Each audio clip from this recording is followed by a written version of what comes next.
Patuloy na pinaigting ng Pro5 ang pagpapatatag ng isang mas matatag, mahusay at handang pwersa ng kapulisan sa ilalim ng pamumuno ni Police Brigadier General Erosito N. Miranda, Acting Regional Director.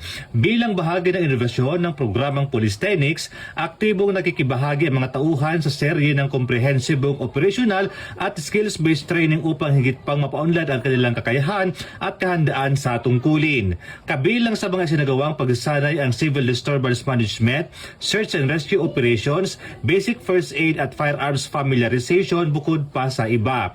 Layunin ng mga programang itong palawakin ang teknikal na kaalaman at praktikal na kasanayan ng bawat pulis upang maging mas epektibo sa pagresponde sa iba't ibang sitwasyon at hamon sa komunidad. Ayon sa pamunuan ng Pro5, hindi lamang individual ng kahusayan ang pinagtutuunan ng pansin, kundi pati ang pagpapalakas ng resource management, operational efficiency at pangkalahatang kahandaan ng buong unit.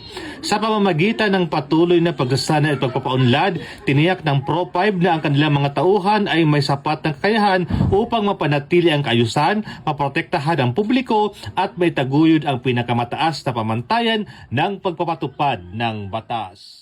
Mula dito sa Bicol Region, ako ang Police News Network Correspondent, Police Staff Sergeant Merculito P. Lubin, Alagad ng Batas, tagataguyod ng Balitang Pulis.